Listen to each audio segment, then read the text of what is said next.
I got more updates on our defensive coordinator search and kind of how they tie together. Pretty interesting.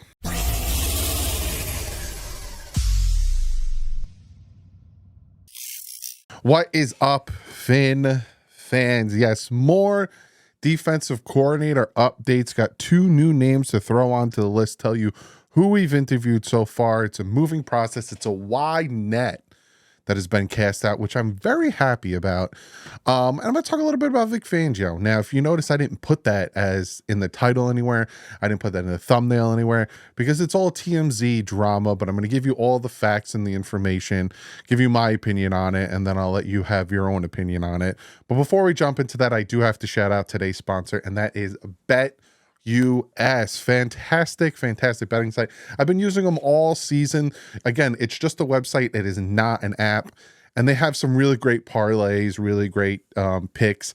Do all the sports you can think of. 125% bonus matched up to $2,500. If you click the link in the description, 24/7 customer service and a 24-hour payout. Fantastic. But why am I rambling on about it? Why don't they tell you? BetUS, America's favorite sports book, where you can bet on everything, anytime. Sportsbook, casino, horse racing, live betting, and more. We have the best bonuses in the industry. That's right, get a 125% sign-up bonus. And to celebrate our 30-year anniversary, we are giving up to 30 risk-free bets, a truck, Super Bowl tickets, and more. Don't miss out. Play smart. Join now. BetUS, where the game begins. Again, big shout out to BetUS for sponsoring the video and for sponsoring the channel throughout the whole season. Greatly appreciate it. So we'll jump into the Vic Fangio stuff first and foremost. Give you guys a little bit of an update. So first, this is what was reported from Albert Breer. And I'm going to read the whole thing to you. The Eagles announced their hiring of Fangio on Saturday night, thus ended what really was a 2-year courtship of the former Broncos coach from Philly. Can anybody say tampering? But they won't get caught with that. Through 2022, the team did everything but have Fangio measure out an office to line him up as their contingency plan in the event that Jonathan Gannon bolted for the head coach job. Officially, he served as a consultant.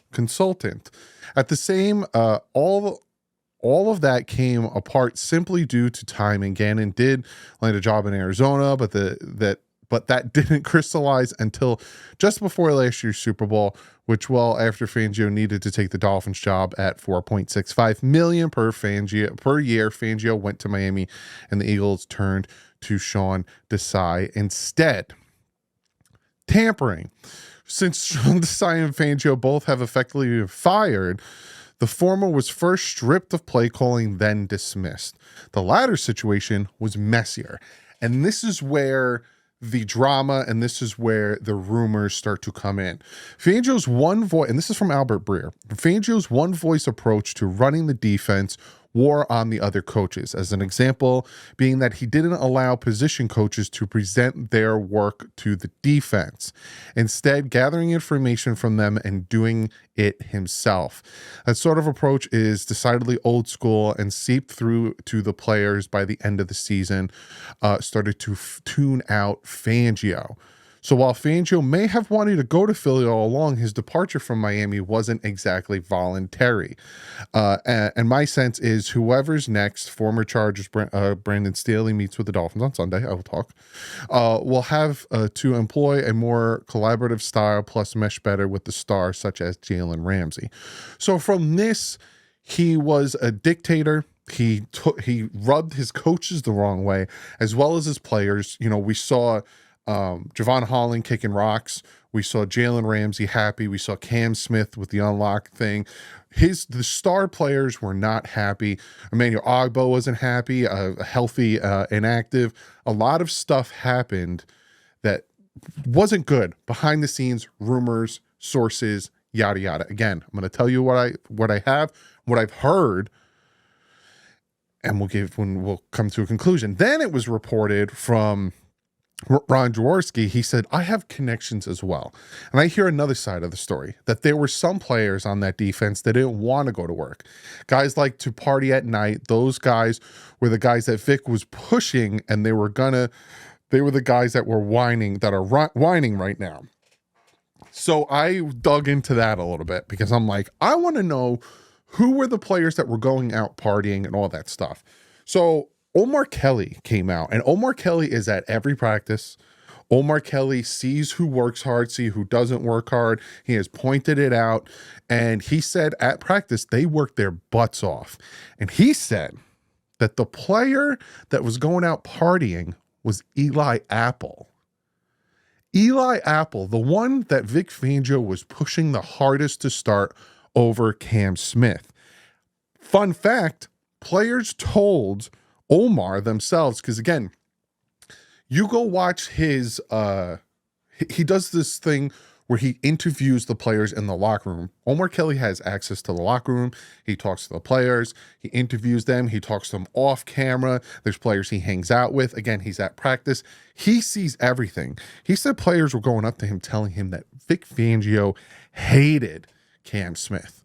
And that's why Cam Smith had no options and no chance to start, and he kept pushing Eli Apple out there, even though Eli Apple was the partier.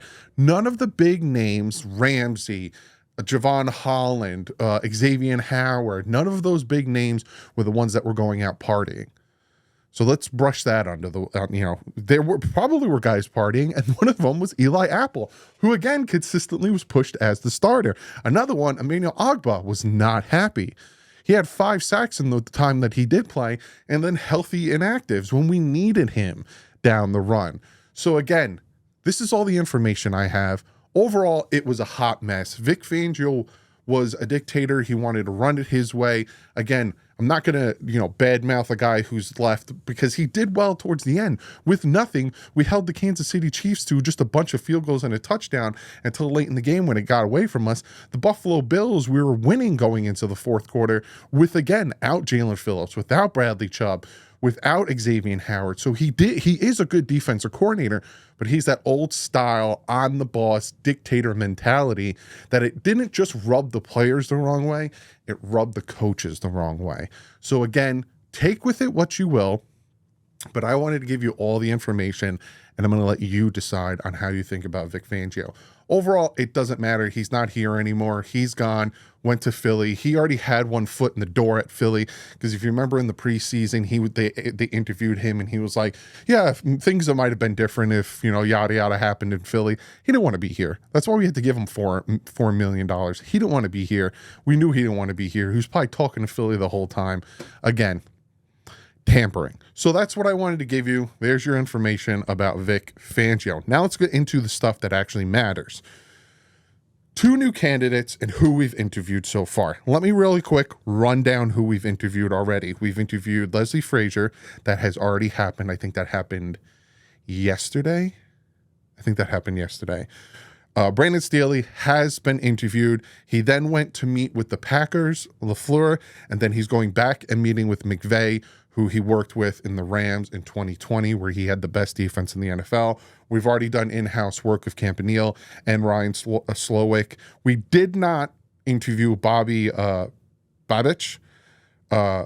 We tried to interview him, but he is now the Buffalo Bills defensive coordinator, and we were blocked from interviewing the defensive coordinator of the Panthers. So again, so far we've interviewed 4: Frazier, Staley, Campanile, Slowick, and 2 new names popped up. One is Chris Kiffin, a linebacker coach from the Houston Texans. He was with Mike McDaniel with the 49ers for 2 years. And another name that we're going to interview, which I'm excited about that he popped up, is Anthony Weaver, the assistant head coach / D-line coach of the Baltimore Ravens. He was with Mike McDaniel with the Cleveland Browns in 2014. He was the defensive coordinator of the Houston Texans in 2020. And he recently had a head coaching interview, I think yesterday or so, with the Washington Commanders. There are head coaching opportunities for him as well. So let me talk about these 2 guys. First, Chris Kiffin. He is Lane Kiffin's brother, I think. Not bad. Really, like what he did in Houston, and obviously Anthony Weaver, really like what he did in Baltimore. Right now, my top two candidates are Weaver and Frazier. I would love those two guys, and I'm starting to warm up to Brandon Staley coming in. And let me tell you kind of a synopsis idea of what I'm noticing, right? Anthony Weaver worked with Mike McDaniel in 2014 with the Cleveland Browns. Chris Kiffin worked with Mike McDaniel in the 49ers for the past 2 years. Brandon Staley worked with Sean McVay, went and interviewed with LaFleur for the Green Bay Packers defensive coordinator job. Huge connection with Mike McDaniel. All of these guys had, and then obviously Campanile and Slowick in-house, all of these guys have that relationship with Mike McDaniel where they could work together, where there can be an understanding, a cooperation. I know what you want to do. You know what I want to do, a symbiotic match. And then there's Leslie Frazier, who's just, he's got the knowledge. Again, to me, if they go out and hire Leslie Frazier, I think the main reason to do that is to take down Buffalo. Like I've said to you, for so long, the Bills, the Dolphins, and the Jets were always building their team to focus on taking down Tom Brady and the Patriots. Tom Brady's gone. The Patriots have dropped. Now the next big bad is the Buffalo Bills, who have won the division 4 years in a row. You're bringing Leslie Frazier, you're going after Buffalo. And a lot of people have said to me, well, you know, he didn't do this and he didn't do that. A lot of people were worried about that 13 seconds. And I have a clip here from an article that talks about the 13 seconds. He didn't call the 13 seconds. And if you're like, what the heck is the 13 seconds, Doug? The playoff game against Kansas City Chiefs. This is from Mike Lombardi. He says 13 seconds in Kansas City. McDermott took over the play calls on that drive that ended in a field goal. That did not sit well with Leslie Frazier. The next year, he kept calling the defense. This year, Sean McDermott wanted to call the defense, and Leslie, for whatever reason, said no. Turmoil.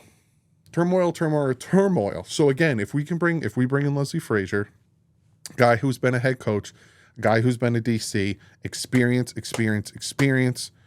boom, going after Buffalo. Brandon Staley, you bring him in. He's young. Again, can work with Mike McDaniel. Also coached one of the best defenses in 2020. No, I'm sorry, the best defense in 2020. You bring in Anthony Weaver. I really like what he did with Baltimore.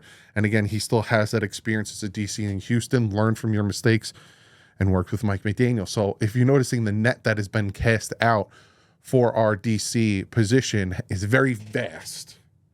It's a very wide net of different position players and different people to bring in. Last year, we wanted Vic Fangio. We were testing the waters, but we wanted Vic Fangio. Now we're getting an idea, right? We interview Campanile. We interview Slowick.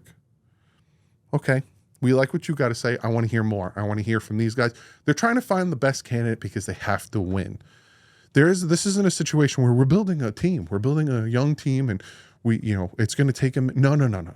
You went 9-8. You went 11-6. You have to keep winning. You have to keep doing better.